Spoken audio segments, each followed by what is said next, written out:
Bonjour à tous, bonjour à toutes, j'espère que vous allez bien. Je suis ravie de vous retrouver dans une nouvelle vidéo où on va parler lecture, comment s'organiser pour lire plus, comment je fais pour lire 3 à 4 livres dans la semaine en suivant des études, etc. etc.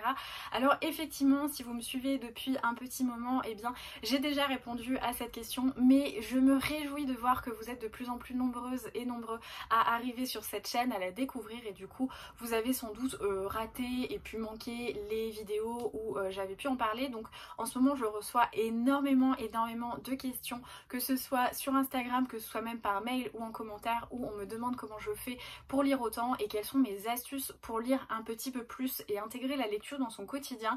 Donc je me suis dit que ça serait chouette de faire une petite vidéo pour vous parler déjà de moi, comment je m'organise avec mes partiels, avec un stage, avec des études et plein de choses à gérer, comment je fais pour lire 3 à 4 livres dans la semaine. Encore une fois, pardon pour le bis repetita pour ceux qui sont là depuis un petit moment, mais je voulais faire un point sur mon statut, on va dire, étudiante.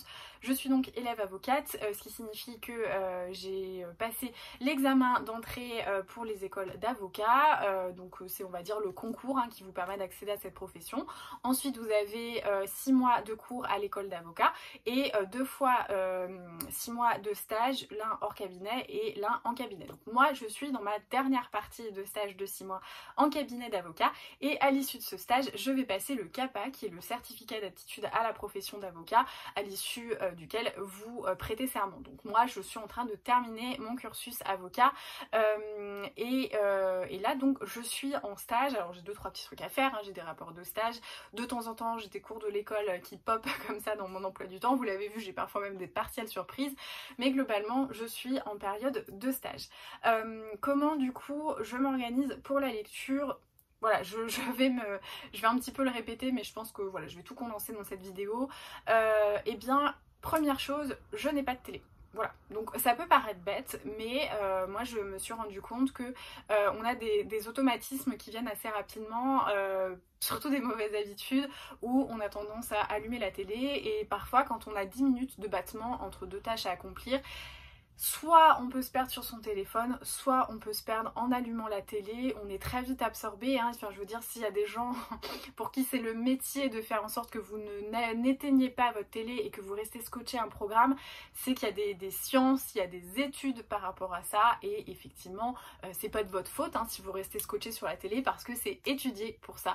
Donc moi je me suis très vite détachée de la télé. J'en avais une jusqu'à très récemment, mais quand je me suis rendu compte que ma télé, je l'allumais juste à Noël pour les téléfilms de Noël, je me suis dit que ça servait à rien de la garder, et je me suis donc débarrassée de ma télé. J'ai mon ordi sur lequel parfois je regarde des films, mais j'ai pas de télé. Deuxième chose, je ne regarde pas de séries, et ça je pense que moi ça m'aide avec mon temps de lecture, parce que j'aime bien, je ne veux pas dire que j'aime pas, ça m'arrive parfois vraiment de binger une série, de rentrer dedans, mais ça ne fait pas partie de mes habitudes dans mes loisirs. Je suis pas très série, alors qu'à l'inverse, par exemple, mon chéri, il a toujours 4-5 séries en cours, il est hyper à jour sur ses séries, il adore ça, mais encore une fois, on est tous différents. Au niveau de mon emploi du temps, comment je m'organise? Eh bien, ça m'arrive de lire entre midi et 2 pendant mes pauses, quand j'en ai la possibilité, mais le plus gros de mes heures de lecture sont le soir.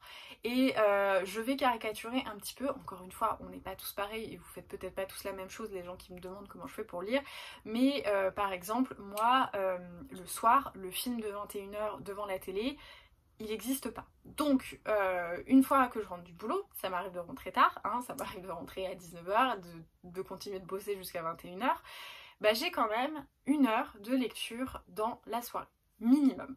La plupart du temps j'ai la chance d'avoir 2 heures, parce que je rentre du boulot, je fais mon vélo, sur mon vélo je lis, mon vélo d'appartement, voilà, quand je fais mon sport, j'aime bien parce que ça me permet de lire et de me défouler en même temps.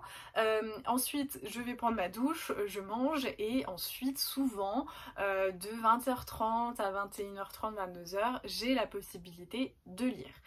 Comment on fait? Donc après, voilà, je vais en parler peut-être après, je vais essayer de m'organiser un petit peu, j'ai pas l'habitude de faire des vidéos blabla, donc j'espère que ça sera plutôt limpide pour vous. Donc voilà moi comment se passent mes journées de lectrice, et ensuite le week-end, je lis quand j'ai envie en fait, parce que on regarde un film le samedi soir avec mon chéri, on se fait notre ciné samedi, hein, vu qu'on peut plus aller dans les cinémas. D'habitude on sortait le samedi soir, on se faisait un petit truc voilà tous les deux ou avec des amis, mais du coup on a remplacé, on a gardé ce petit moment où on se fait un film, mais sinon le week-end si j'ai rien de prévu, et je peux passer 2 heures, 3 heures à me perdre dans un livre, parce que pour moi c'est mon divertissement. C'est à la fois mes films, c'est à la fois mes séries, c'est à la fois mes émissions de télé. Tout simplement. Il n'y a pas de mystère en fait. J'ai pas des journées à rallonge malheureusement, même si j'aimerais bien grappiller 2 heures de plus sur les 24 heures qu'on nous alloue. Mais je pense que il n'y a pas de secret, dans le sens où qu'est-ce que vous faites en fait de vos moments off, et voilà. Je fais quand même un petit rappel, on n'a pas tous non plus la même charge mentale, on n'a pas non plus tous la même manière de gérer notre charge mentale. Moi, ma charge mentale, je la noie dans les lectures. Mon anxiété du soir, je la noie dans les lectures.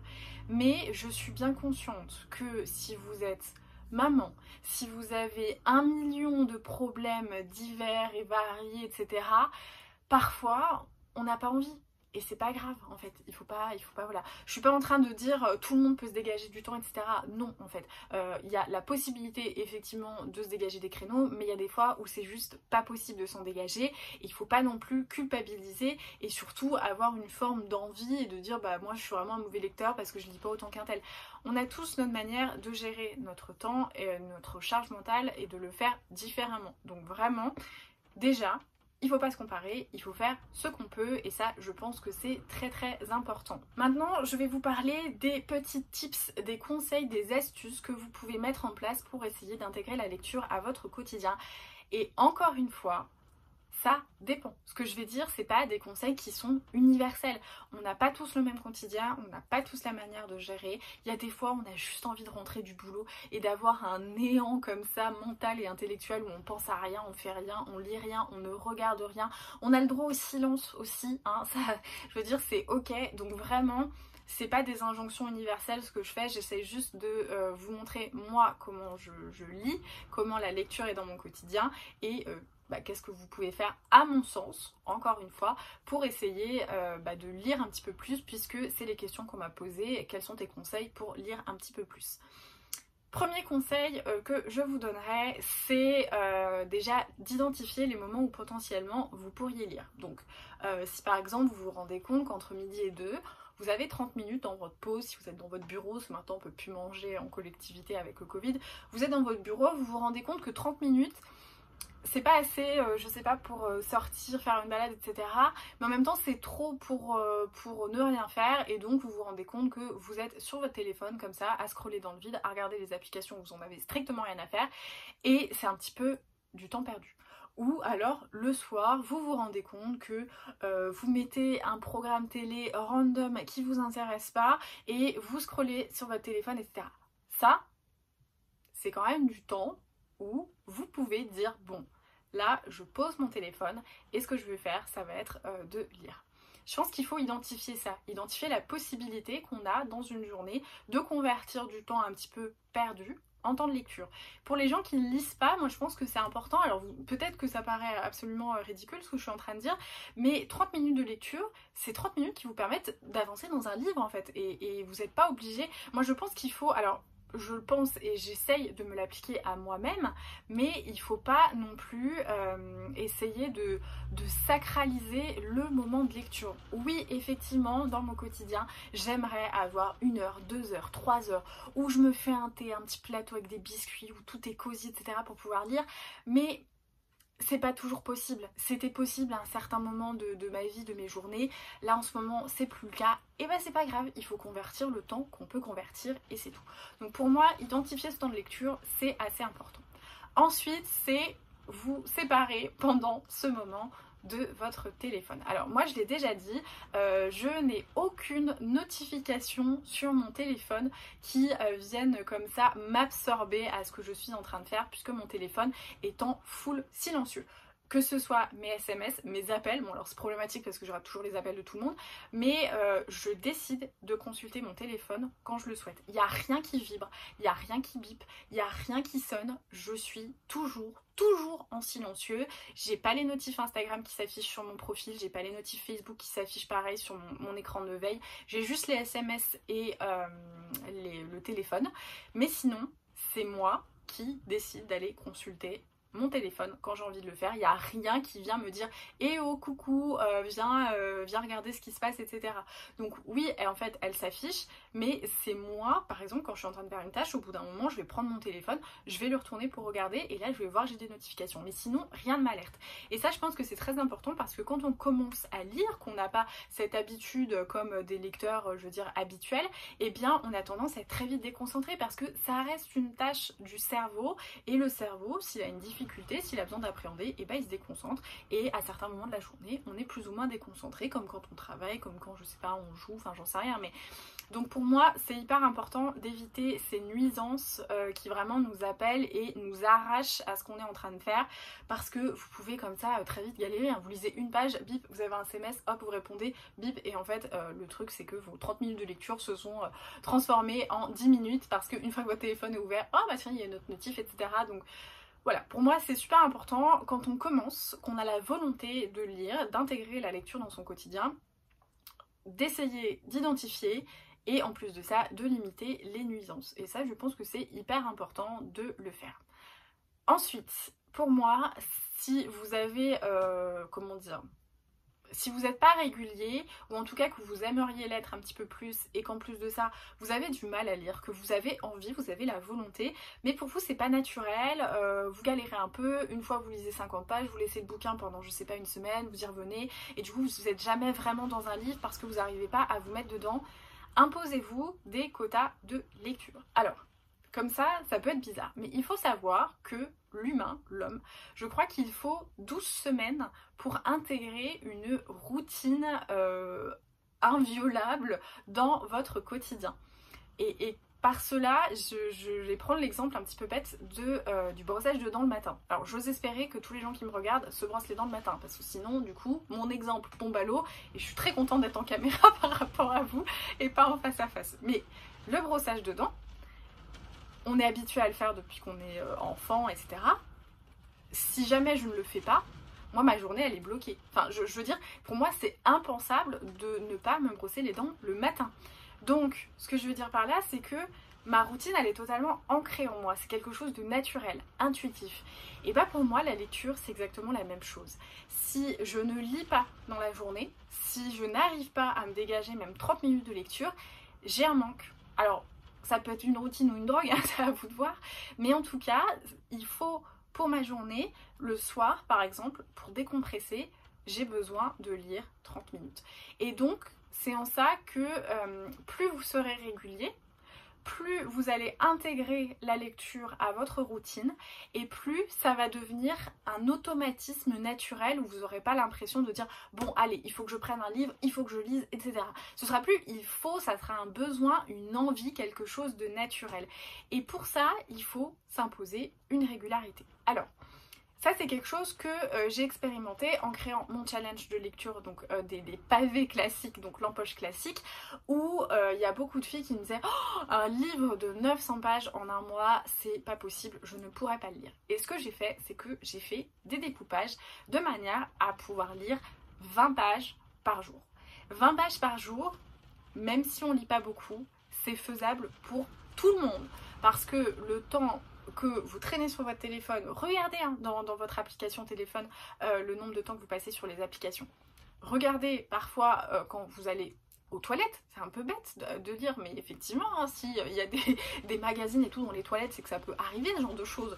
Regardez dans les toilettes le temps que vous passez, regardez dans les transports le temps que vous passez et comment vous convertissez ce temps un peu perdu.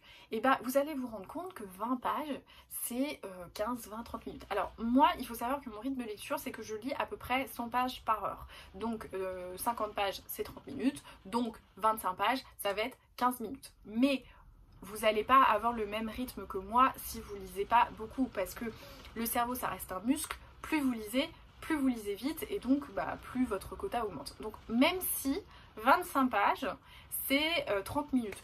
Je suis persuadée que vous avez 20-30 minutes dans une journée le soir. Juste le soir avant de vous endormir, essayez d'intégrer ça, ou je sais pas, entre midi et 2, hein, selon ce qui vous arrange, ou même il y en a, c'est avant de partir au boulot. Essayez de vous imposer ça. Donc pour moi, pour pouvoir instaurer une régularité dans votre vie de lecteur, ça peut être une technique de vous imposer des quotas de lecture et de dire tous les soirs je lis 25 pages. Alors après, adapter, puis rationaliser en fonction de votre, de vos chapitres, s'il y a des parties, etc. Mais moi je pense que ça peut être une bonne pratique parce que par exemple pour Anna Karenine, moi je pensais, même moi qui lis beaucoup, je me disais un bouquin de 900 pages, franchement je sais pas comment je vais le faire. Et très vite comme ça, de lire les 20 pages par jour, c'est passé tout seul. Vraiment, c'est passé tout seul. Et je sais qu'il y a beaucoup de filles qui m'ont dit merci parce que je ne pensais pas que moi, en tant que lectrice, j'étais capable de lire un livre aussi gros. Donc je pense que de s'imposer des créneaux, de s'enlever les distractions qu'on pourrait avoir et puis à côté de ça de s'imposer un petit quota, ça peut faire entrer la lecture dans votre routine, et ce avec pas beaucoup d'efforts, parce que je pense que on a 20 minutes, même moi là quand j'étais totalement sous l'eau entre mon bouquin à gérer, les 250 livres qui avaient à la maison, à signer, à créer les étiquettes Colissimo, à emballer, à poster, à gérer le boulot parfois jusqu'à 21h, à faire plein de trucs, j'avais 20-30 minutes pour lire. Voilà, donc je pense qu'on peut les avoir. Et petit à petit, on y prend goût. Petit à petit, le cerveau s'habitue à lire. Et petit à petit, le cerveau en veut encore. Donc il va plus vite. Et là, vous allez gagner de l'aisance dans votre lecture. Et ça, pour moi, c'est extrêmement important. Surtout si vous avez envie de devenir un lecteur régulier et de lire plus. Parce que, voilà, en fait, il n'y a pas de secret. Pour lire plus, il faut lire. Et ensuite, ça viendra tout seul. Si pour vous c'est plus un problème de motivation, alors là j'ai envie de vous dire, revenez au point numéro 3, qui est à dire instaurer une routine, parce que plus vous allez être régulier, plus la lecture va devenir, en fait, vous n'aurez pas besoin d'être motivé pour lire, ça va devenir quelque chose de naturel que vous allez avoir dans votre quotidien et que vous allez le faire naturellement, et donc là vous aurez plus besoin de vous dire ah là là il faut que je lise.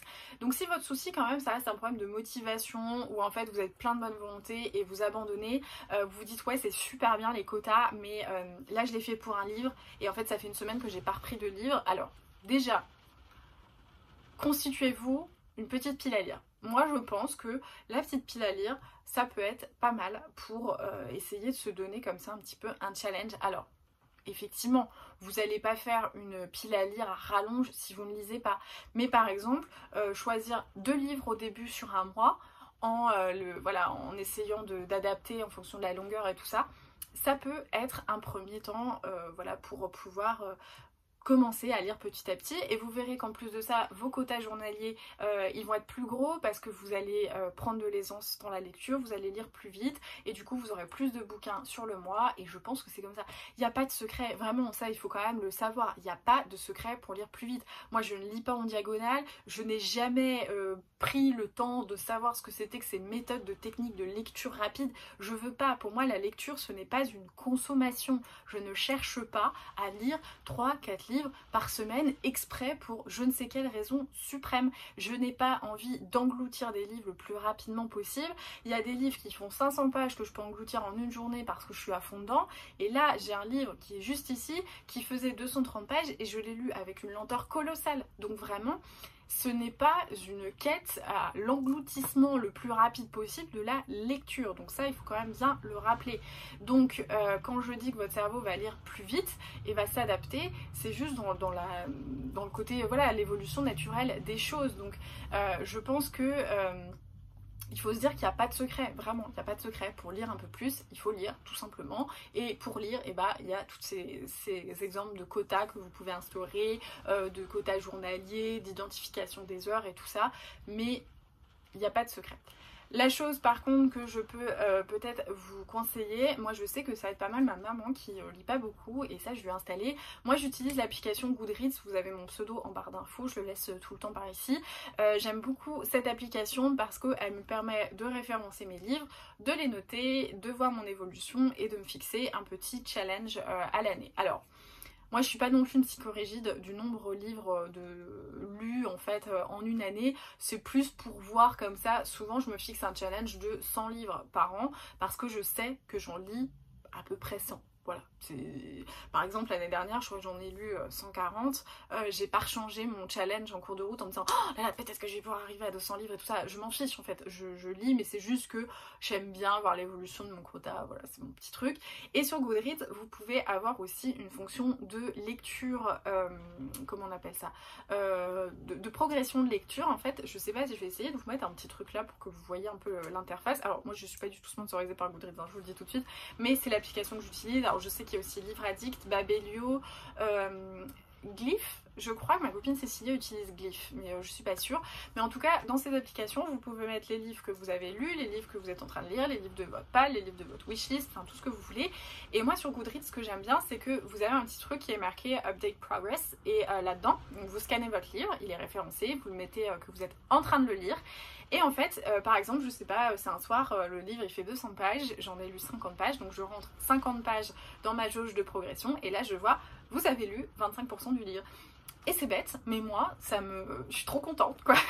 C'est un peu ridicule, je pense, dit comme ça, mais ça m'encourage, et de voir cette progression sur les romans, d'autant plus quand on est un lecteur assez intimidé par les livres et que vous avez des grosses briques, et bah de voir que vous avez lu 30% de cet énorme livre qui fait 700 pages, vous avez lu 40%, et bah ça encourage, ça nous permet d'avancer, et je trouve que c'est quand même un moteur pour avoir envie de continuer notre lecture. Donc globalement, il n'y a pas de secret, je vais le répéter, mais c'est vrai que j'ai toujours des questions de gens qui me disent quelles sont tes techniques pour lire, comment tu fais pour lire autant, etc. Il n'y a pas de mystère. Voilà, il n'y a pas de mystère. Déjà, ne pas voir la télé, déjà, ne pas me laisser polluer par le téléphone. Ça m'arrive, hein, je suis pas parfaite, hein, ça m'arrive des fois d'envoyer 40 000 messages à Marion parce qu'on est en train de rire d'un truc et du coup de reposer 10 fois mon livre dans une session de lecture. Ça peut arriver, personne n'est infaillible. Mais je pense que si à la base on a des difficultés comme ça à se mettre dans les lectures, ça peut être bien de, allez, on tourne le téléphone, on le met en silencieux et on se laisse pendant 20 minutes de lecture, se mettre des quotas, c'est pas mal. Si un livre nous intimide, je sais pas, enfin moi je sais que si vous avez un livre comme ça, de cette épaisseur et que vous dites je suis incapable de le lire, mettez-vous des quotas. Voyez par vous-même que 20 pages par jour c'est possible et comme ça organisez-vous en fait pour la lecture. Alors après moi c'est les conseils que je peux vous donner par rapport à ma manière d'être et ma manière de motiver. Par exemple, je suis quelqu'un qui aime bien les to-do list et surtout qui a la psychorigidité de ne pas supporter, de ne pas finir ma to-do list si elle est faite. Si j'ai un truc dans mon bullet journal, il faut que je le fasse, sinon ça me stresse. Donc pour moi, quand je me mets des quotas, je sais que je vais je vais y arriver en fait. Après, si vous, c'est des choses qui sont un peu plus, voilà, vous aimez pas avoir des contraintes, bah, c'est peut-être pas la même méthode, mais il faut quand même, je pense, un minimum. Si vous me dites comment tu fais pour te réserver tous les jours un moment pour lire, moi j'y arrive pas, bah là il n'y a pas de secret, il faut s'organiser quand même un petit créneau comme ça dans la journée, et ça je pense que c'est le moment le plus important, essayer de regarder à quel moment on peut lire et convertir du temps perdu dans des pages tournées. Ça je pense que ça peut être accessible pour tout le monde. Voilà, c'est tout pour cette petite vidéo qui vous parle de mon rapport à la lecture, comment je m'organise et quels seraient les conseils que je donnerais à quelqu'un qui me dit comment tu fais pour lire autant, comment je peux faire pour lire plus de livres et lire plus dans ma journée. Encore une fois, c'est totalement subjectif, moi c'est en fonction de ma manière de lire, de ma manière d'aborder la lecture. On est tous différents, on a des journées qui sont tous totalement différentes et des manières aussi de les aborder de manière différente. Comme je le disais, on gère pas tous de la même manière la charge mentale et c'est ok. Donc vraiment ne prenez pas mes conseils au pied de la lettre. Si ça peut vous aider, vous éclairer et vous parler et vous donner une forme, je sais pas, de ligne de conduite pour pouvoir lire un petit peu plus, prenez-le. Mais si c'est pas le cas, ne culpabilisez pas, c'est pas grave, la lecture c'est un loisir, c'est un plaisir, ça devrait pas être une contrainte. Donc vraiment ne culpabilisez pas par rapport à votre rythme de lecture, on s'en fout, franchement on s'en fout. En tout cas, j'espère que cette vidéo qui change un petit peu, qui est un peu plus blabla, vous aura plu. N'hésitez pas à me dire dans les commentaires si ce genre de vidéo sur des sujets divers et variés vous plaisent. Et n'hésitez pas à m'en suggérer d'autres, parce que là c'est vrai que j'ai eu beaucoup la question. Mais si vous avez d'autres sujets comme ça, vous voulez qu'on en parle et qu'on échange ensuite en commentaire, n'hésitez pas à me faire des petites suggestions, à mettre un petit pouce, à vous abonner et à partager la vidéo sur les réseaux sociaux. Ça me fait toujours plaisir et comme vous le savez, c'est comme ça qu'on aide les créateurs de contenu, en partageant leur travail. J'en profite juste avant de terminer la vidéo de le mentionner parce que je sais que je vais avoir des questions. Ma robe est une robe Cézanne, voilà, elle est plissée comme ça et voilà, nouvelle collection, vous savez tout, c'est pas une robe vintage cette fois-ci. En tout cas, merci beaucoup d'avoir regardé cette vidéo, je vous souhaite de très belles lectures et je vous dis à très vite.